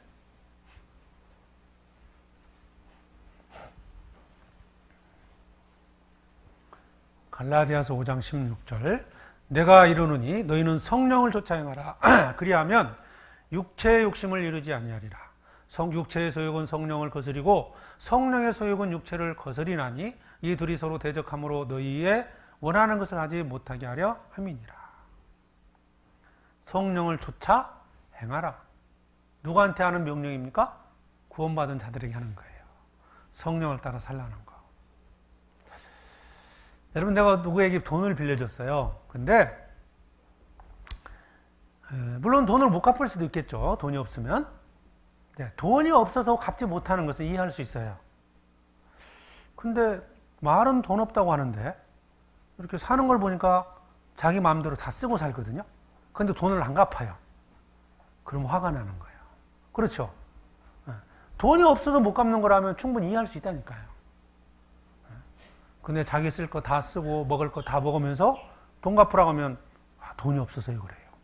자동차는 나보다 더 좋은 거 타고 다녀요. 화나요 안 나요? 화나는 겁니다. 우리가 힘이 없고 능력이 부족하고 시간이 없어서 주님을 섬기지 못하는 거라면 주님도 이해할 수 있을 거예요. 근데 자기 시간 다 쓰고 자기를 위해서 돈 다 쓰고 자기 힘 다 자기를 위해 쓰면서 정작 주님을 위해서 뭔가 할 때 돈도 없고 시간도 없다. 이래서 나는 못한다. 그러면 그건 하나님을 화나게 하는 거예요. 아예 없다면. 주님은 이해할 수 있을 겁니다. 내가 능력이 없다면 주님은 능력이 없는 자에게 그 능력 이상을 요구하지 않습니다. 만약에 5달란트를 주셨다면 5달란트만 요구하는 거예요. 주님은 2달란트 주시고 10달란트 요구하는 게 아니거든요. 하나님은. 여러분, 내게 주어진 시간, 내게 주어져 있는 건강, 내게 주어져 있는 어떤 여러 가지 환경들, 이런 건 나를 위해서 다 누리면서 정작 주님을 위해서 시간을 드려야 될 때, 주님을 위해서 내 몸을 드려야 될 때 드리지 않는다면 주님이 근심하시고 슬퍼하신다는 거예요.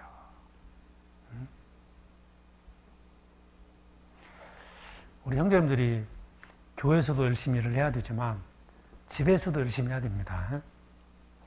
교회에서는 막 온갖 다니면서 청소 다 하고 못도 봐가지고 시키는 대로 다 하면서 집에 오면 딱 누워가지고 못 하나도 안 먹어준다. 그러면 자매들이 불평하지 않겠어요?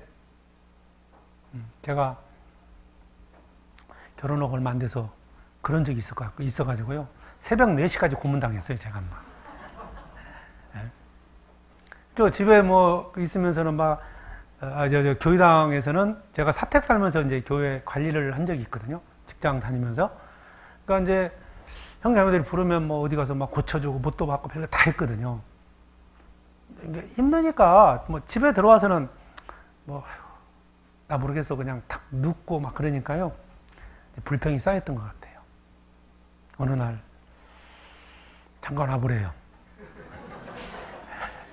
잠을 안 재우더라고, 잠을. 새벽 4시까지 막 얘기하는데, 하여튼 들어보니까 맞아요. 아, 그래. 시간을 잘 활용해야 되겠구나. 내 가족이잖아요? 내 아내고. 만약에 내가 그럴 수 있는 능력이 전혀 없었다면, 뭐 저희 자매가 그런 불평을 하겠습니까? 원래 못하니까. 이러지만, 하면서 안 한다. 능력이 있는데 안 한다. 그러면 이게 좀 불평이 되지 않겠습니까?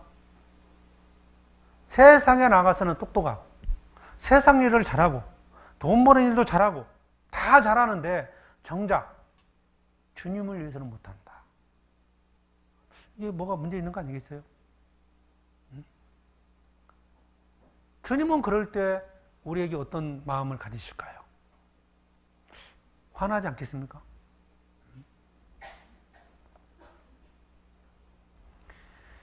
성령을 쫓아가야 됩니다. 우리는 성령님께 빚을 진 자입니다. 성령님의 도우심을 통해서 성령님의 능력으로 구원받고 지금 성령님의 인도함을 따라서 지금 살고 있습니다. 우리가 더욱더 성령을 따라 살아야 됩니다. 주님께 빚을 졌고, 그래서 그렇기 때문에 죄가 나를 주장하지 못하도록 내 몸을 쳐서 복종시켜야 됩니다. 주님을 쫓아가야 돼요. 주님 말씀에 순종하는 자가 돼야 됩니다. 이유가 뭐라고요? 빚을 진 겁니다. 우리는 그리스도의 종입니다. 우리가 전에는 당연히 구원받지 못했기 때문에 세상에서 세상의 종이 돼서 죄의 종이 돼서 살아갔습니다. 이제 구원받았기 때문에 전과 후가 바뀌어야 돼요. 그게 증거 아니겠어요? 구원받은 증거? 골로새서부터 보죠. 골로새서 3장 5절입니다.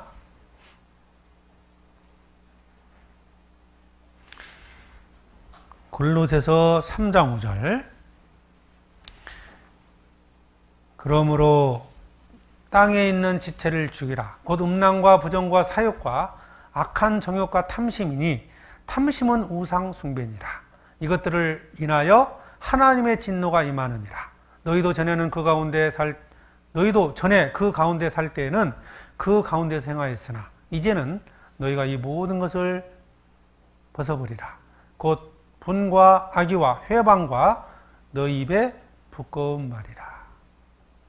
너희도 전에는 7절에 그렇게 되어 있고 8절에는 이제는 너희가 전과 후가 달라져야 됩니다. 구원받기 전에는 그 가운데 살았습니다. 악한 정욕이 나를 지배했고 죄의 종이 되어 살았습니다. 그러나 구원받고는 이제 주님을 따라서 성령님의 인도함을 따라서 살아가야 된다. 그걸 말씀하는 거예요. 여러분 전과 후가 바뀌었습니까? 결혼을 했어요.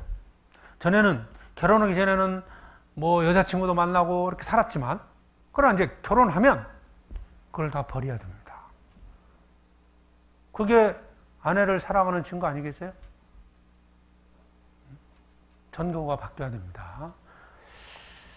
구원받기 전에는 세상 욕망을 쫓아 살았습니다. 이제 구원받은 후에는 바로 하나님의 영광을 위해서 복음을 위해 살아야 된다. 왜? 빚진 자니까. 나를 위해서, 나를 구원하기 위해서 희생하신 분이 누굽니까? 주님이셔요. 마귀는 나를 지옥으로 끌고 가기 위해서 구원받기 전까지 나를 계속 미우겠습니다. 구원받은 이후에도 떠나지 않고요. 내 주변에서 서성거리면서 나를 미워갈 겁니다. 누구를 쫓아가야 됩니까? 우리는 바로 주님께 빚을 졌습니다.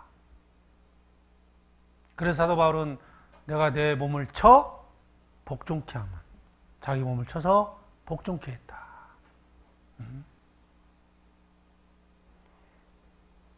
주님 만나는 그날까지 우리는 주님께 빚을 졌고 빚진 자의 심정으로 살아가야 됩니다. 얼마의 빚을 졌을까요? 목숨을 바쳐도 다 갚을 수 없는 빚을 진 거예요. 내가 주님을 위해서 조금 드린 것을 가지고 내 의무를 다한 것처럼 생각지 말라는 겁니다. 내가 지금까지 20년, 30년 동안 주님을 섬겼다. 이게 전부일까요? 내 평생, 내 생명을 다 바쳐도 주님의 은혜를 갚을 수가 없잖아요. 저랑서 그러다가 이제 저는 할 만큼 했으니까요. 지금부터는 좀 쉬어야 될 것 같다고. 쉰다. 그게 맞는 말일까요? 쉰다. 휴식? 신앙생활도 방황하는 것처럼 방황하는 분이 있더라고. 그럴 수가 없다는 겁니다. 주님 앞에서는 그날까지 우리는 최선을 다해서, 생명을 다해서 그 빚을 갚아야 됩니다. 자, 주님께 빚을 준 거고. 또 한 가지 빚이 있습니다. 로마서 15장 27절.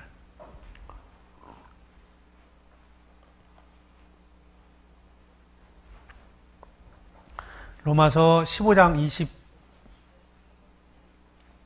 25절부터 보죠. 로마서 15장 25절. 그러나 이제는 내가 성도를 섬기는 일로 예루살렘에 가노니 이는 마게도냐와 아가야 사람들이 예루살렘 성도 중 가난한 자들을 위하여 기쁘게 얼마를 동정하였습니다. 저희가 기뻐서 하였거니와 또한 저희는 그들에게 빚진 자니 만일 이방인들이 그들의 신뢰한 것을 나눠 가졌으면 육신의 것으로 그들을 섬기는 것이 마땅하니라. 자, 예루살렘에 흉년이 들었습니다. 예루살렘 성도들, 예루살렘 교회가 어려워졌어요. 구원받은 성도들이 극심한 가난에 처했습니다. 자, 그때 모금을 해서 예루살렘 교회를 돕자고 그랬고, 그 중에 많은 성도들이 이제 동참을 한 겁니다. 그 중에 여기 있는 마게도냐와 아게아 사람들이란 말이 나오죠? 그들이 예루살렘 성도들을 돕기 위해서 모금을 해서 도와준 거예요. 그러면서 무슨 말을 했냐면 21절에 저희가 기뻐서 하였거니와 기쁨을 한 거예요. 또 한 가지가 또한 저희는 그들에게 빚진 자다 그런 거예요. 예루살렘에 핍박이 있었습니다. 그래서 그들이 이제 흩어지면서 각 교회들에게 복음을 전한 거예요. 그러니까 예루살렘 성도들에게 빚을 진 거예요. 신령한 것을 받은 거죠. 그들이 없었다면 구원받지 못한 거예요. 그러니까 사도 바울은 그것을 이렇게 표현을 한 겁니다. 저희가 기뻐서 하였거니와 또한 저희는 그들에게 빚진 자니, 자, 신령한 것을 나눠 가졌으면 육신의 것으로 그들을 섬기는 것이 마땅하다 그랬거든요.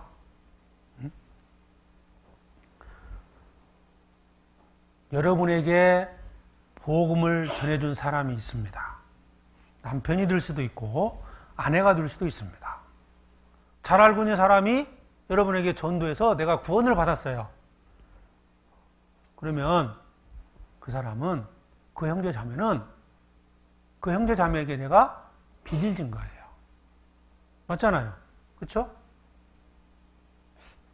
빚 갚았어요? 얼마를 갚으면 빚을 갚는 것일까요? 아마 평생 얻고 다녀도 빚을 갚지 못할 겁니다. 빚을 졌다.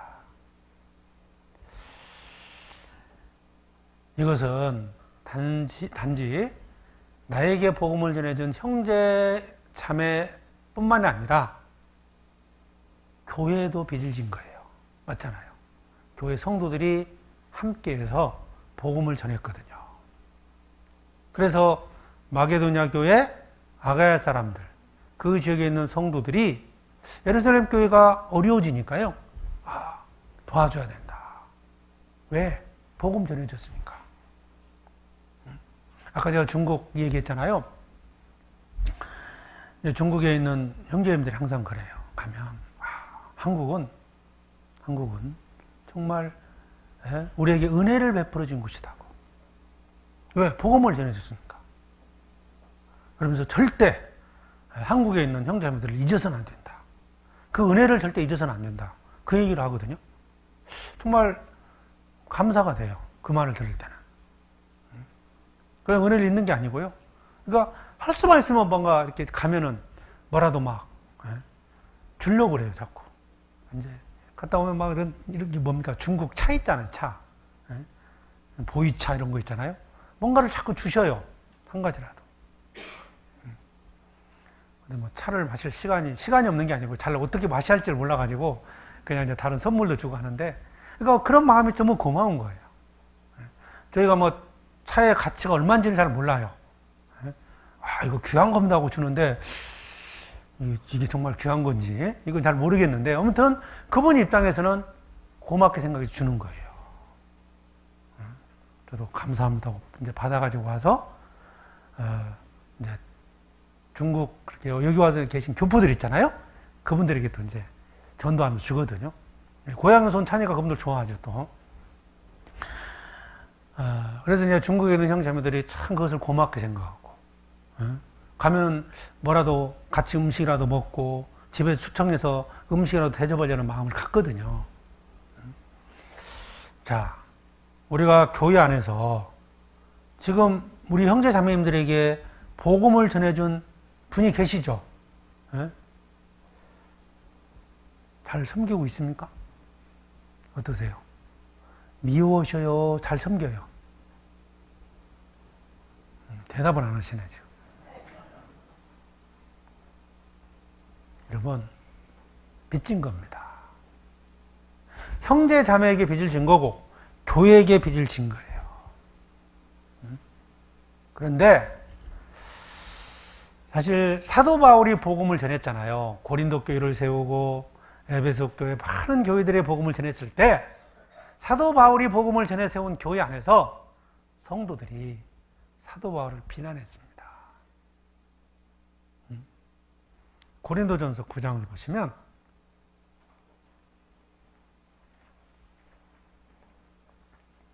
고린도전서 9장 11절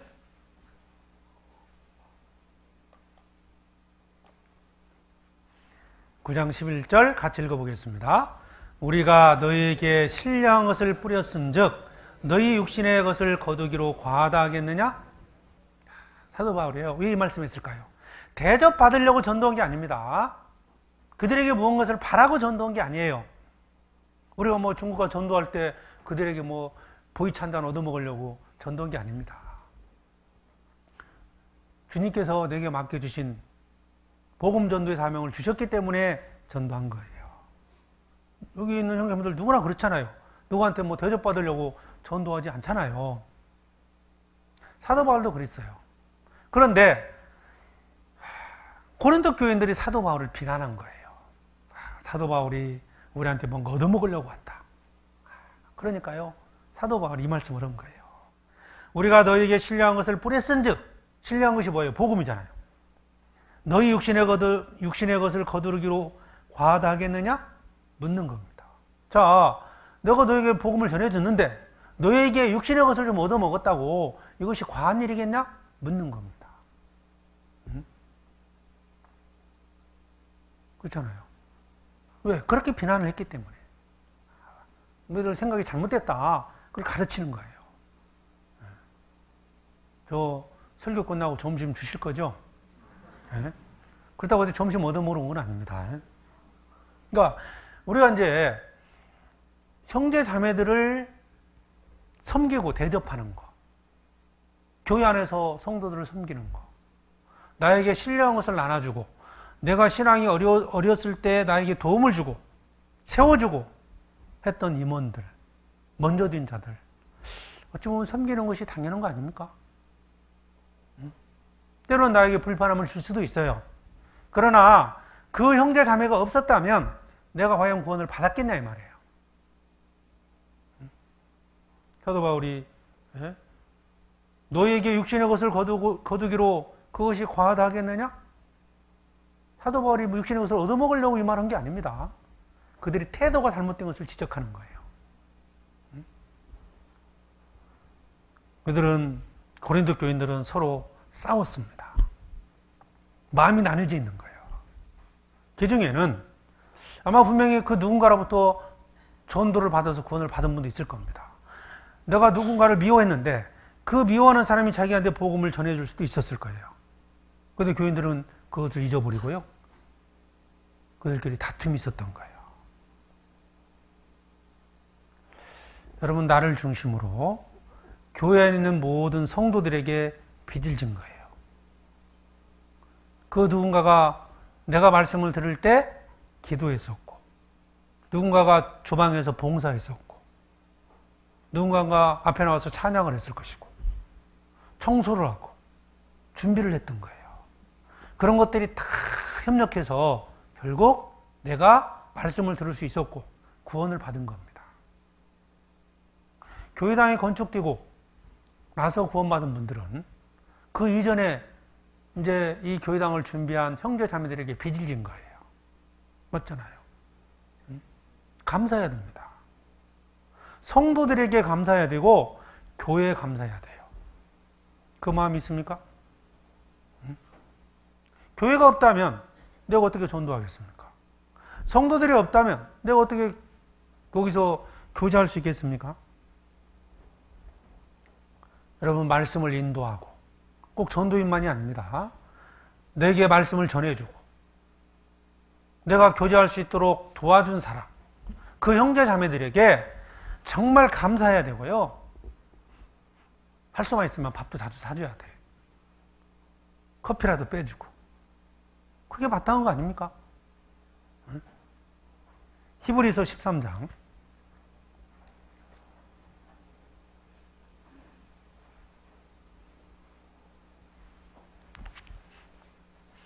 히브리서 13장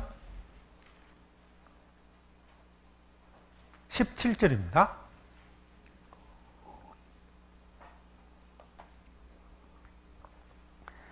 히브리서 13장 17절 너희를 인도하는 자들에게 순종하고 복종하라.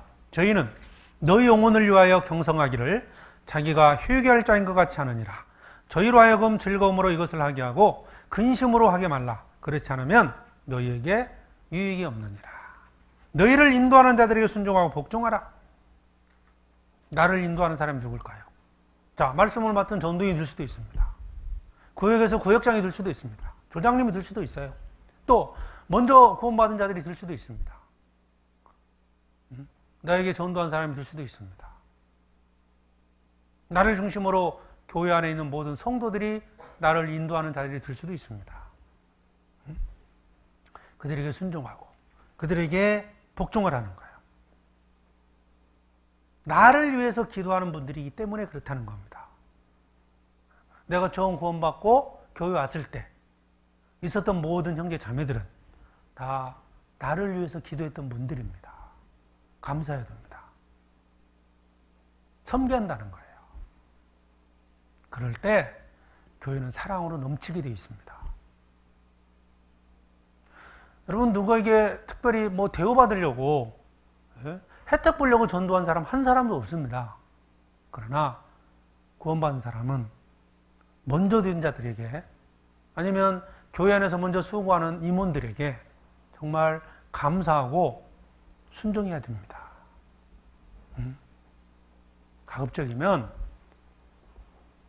전화 와서 조모임 나오세요, 봉사합시다 했을 때요, 예하고 순종하시라는 거예요. 왜 전화했어요? 쌀쌀하게 하는 분이 있다고 하더라고요. 왜 제가 얘기를 하냐면, 우리 임원 모임이나 이런 거 할 때 어려움이 있으면 한번 그 연초에 임원 수련을 하거든요. 임원들에게 꼭 이제 메모 줘가지고요. 종이 나눠주고요. 가장 어려운 일이 뭡니까? 딱 메모에서 다 써내라고 하거든요. 그러면 이제 곤혹스러운 일, 전화했는데 냉랭하게 왜 하셨는데요? 탁 전화가 반응이 그런 거예요. 그러면 대답하기 어렵대요. 내가 왜 했지? 이 생각이 드네요. 무슨 죄진 것처럼. 아, 오늘 이번에 조모임 있는데요. 그러면 저 시간 없어요.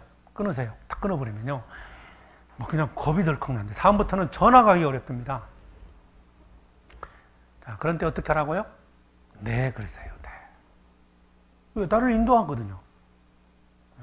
자기 돈 들여서 전화 오잖아요. 자기 시간 내서 찾아갑니다. 그냥 빈손으로 가기 어려우니까요. 뭐라도 하나 사들고 가요. 이게 고마운 일 아닙니까?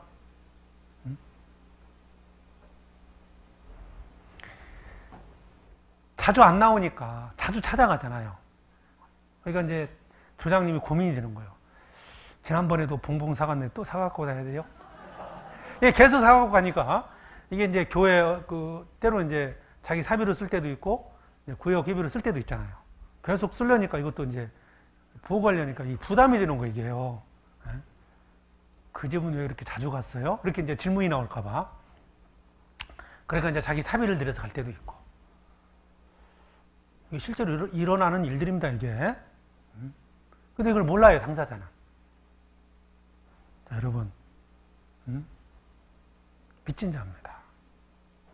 나를 위해서 기도해 준 분들, 내가 말씀을 듣는데 함께 했던 분들, 빚진 자인 거예요.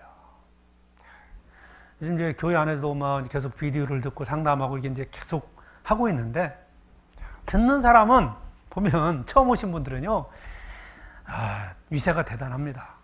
막 그냥 특별한 것처럼 생각하고 와가지고요. 잘 모르니까. 옆에 있는 분들은 이분이 마음 상해가지고 말씀을 안 드릴까봐 막 노심초사 잘해주고. 근데 정작 당사자는요, 당당합니다. 몰라서 그렇죠.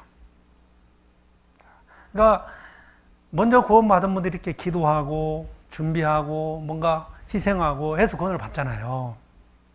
근데 이런 과정을 잘 모르거든요, 당사자는. 자, 우리는 빚진 자의 심정으로 성도들을 대해야 돼요. 성도들을 섬겨야 됩니다. 신령한 것을 나눠 받았기 때문에 육신으로 섬기는 것이 당연하다는 거예요. 섬겨야 됩니다. 무엇을 가지고 갔겠습니까? 나를 구원하기 위해서 얼마나 많은 형제매들이 노력과 기도를 했겠습니까? 그것을 알 수 있는 방법이 하나 있어요. 전도해 보세요. 직접 해보시라고. 전도를 안 해보니까 모르는 거예요, 이 심정을. 그러니까 계속 어린아이처럼 사는 거예요. 전도해 보시라고. 돈 들어가죠, 시간 들어가죠. 그렇지만 하는 겁니다. 그래서 그런 마음, 그런 심정을 가지고 전도를 했었기 때문에 그걸 조금이라도 안다면, 그 심정을 조금이라도 안다면요, 감사해야 됩니다. 사도 바울은 바로 성도들이 그걸 요구하는 거예요. 너희가 신령한 것을 받았다. 그러면 당연히 섬겨야 된다. 나에게 전도한 사람, 내가 구원받을 수 있도록 도와준 사람, 한번 메모해 보세요. 그리고 내가 신앙이 어려웠을 때, 방황하고 있을 때 기도해주고 찾아주고 함께한 형제 자매들 한번 메모해 보세요.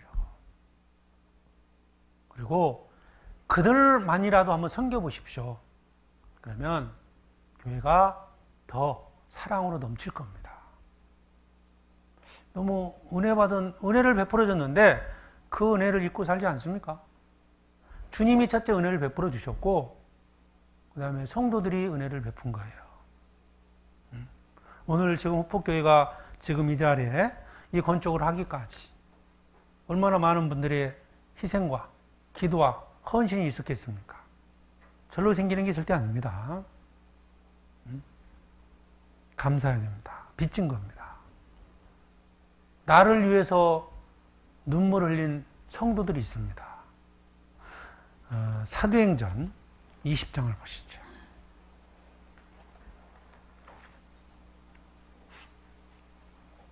사도행전 20장 31절.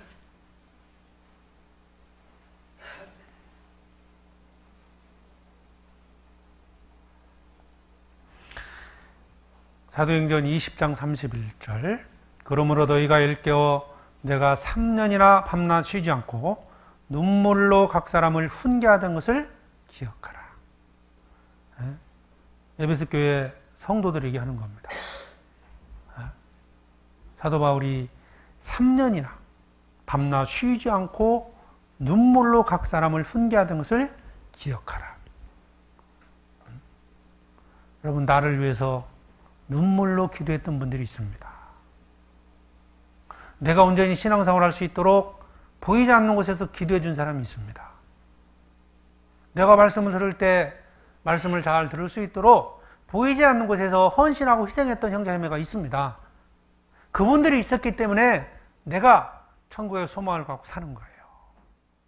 내 인생이 바뀐 겁니다. 극단적인 선택을 할 과정에서 구원받은 사람도 있습니다.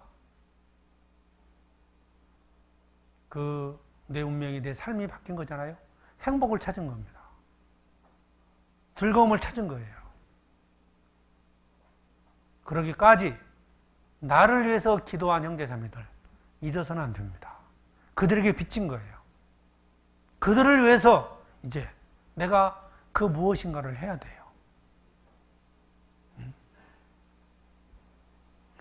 그럴 때 바로 교회가 서로 사랑할 수 있고 성도들끼리 서로 사랑하고 존경하며 살 수 있는 거예요.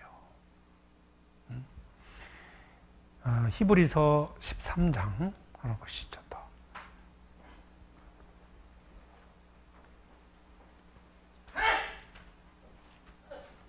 히브리서 13장 1절에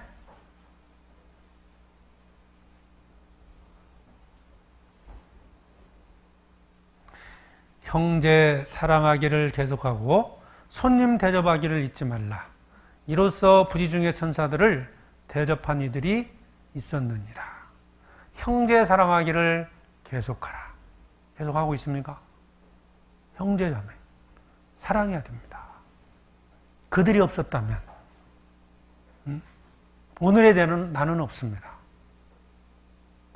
어렵게 생각할 게 아니고요. 내가 구원받기 전에 내가 이 교회 안에 있었던 성도들 섬기면 돼요. 몇 명이나 될 것 같아요? 아마 최근에 구원받은 분은 여기 계신 나머지 전부가 나를 위해서 기도해 준 분이니까. 교회 오실 때요, 돈 많이 가지고 오셔야 돼요. 커피라도 한잔 사주려면. 그 얼마나 감사한 일입니까? 그런 마음으로 살아가실 때 내 믿음이 성장할 수 있는 거예요. 형제 자매를 존중히 여겨야 됩니다. 주님이 이곳에 교회를 세우셨죠? 교회에 감사함을 가져야 돼요. 교회. 하나님께서 이 지역에 교회를 세우시고 그 교회 안에서 많은 성도들의 희생을 통해서 구원받은 사람들이 나타났습니다. 그래서 오늘 이제 세 가지, 빚진 거 세 가지 말씀을 드렸습니다. 이방인들, 구원받지 않은 자들에게 빚을 졌고, 그 다음에 주님께 빚을 진 거고, 그 다음에 성도들에게 빚을 진 거예요. 한번 돌아보세요. 빚을 잘 갖고 살고 있습니까? 빚. 빚 갚지 않으면 뭐라고요? 그냥 혼자 생각하세요. 돈 떼먹은 거예요. 돈 떼먹은 거. 빚을 갚지 않으면서도 뭐 이렇게 편안하다? 그 양심에 문제가 있는 거예요. 자, 로마서 1장 다시 보죠. 로마서 1장. 다시 한번 정리해 보죠. 14절. 헬라인이나 야만이나 지혜 있는 자나 어리석은 자에게 다 내가 빚진 자라. 빚진 자라. 15절. 그러므로 빚을 졌기 때문에 나는 할 수 있는 대로 로마에 있는 너에게도 복음 전하기를 원하노라. 할 수만 있으면 가겠다는 겁니다. 그런데 이제 갈 수 있는 상황이 안 만들어지니까 결국 다른 곳에서 막 복음을 전하는 거예요. 나는 이방인들에게 빚을 진다. 나는 내 주변에 있는 사람들에게 빚을 진 거다. 구원받지 못한 자들에게 빚을 진 거다. 내 핸드폰 속에 있는 그 사람들 빚을 진 거다. 내가 하루 동안에 만나는 사람들에게 빚을 진 거다. 복음을 전할 책임이 있습니다. 그 의무를 받은 거예요. 빚을 갚지 않으면 하나님께 아니면 그 전도해야 할 그 대상자에게 죄를 짓는 겁니다. 빚을 갚는 생활. 첫 번째가 전도입니다. 로마서 8장 12절.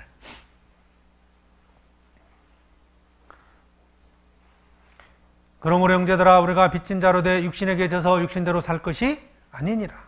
자, 또 누구한테 빚을 졌느냐? 주님께 빚을 졌다. 주님을 섬겨야 됩니다. 내가 구원받기 전에 내 몸을 바쳐서 열정을 다해서 힘을 다해서 마귀에게 순종했던 것처럼 이제 구원받고 주님을 위해서 내 삶을 하나님께 드려야 됩니다. 그게 빚을 갚는 거예요. 힘이 없는데 뭐 힘을 다해서 드리라는 게 아닙니다. 여러분이 가지고 있는 힘만큼, 여러분이 가지고 있는 재능만큼, 여러분이 가지고 있는 재물만큼 하나님께 드리면 돼요.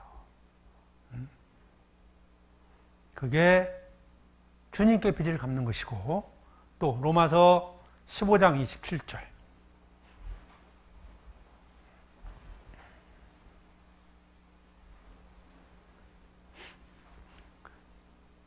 저희가 기뻐서 하였거니와 또한 저희는 그들에게 빚진 자니 만일 이방인들이 그들의 신령한 것을 나눠 가졌으면 육신의 것으로 그들을 섬기는 것이 마땅하니라.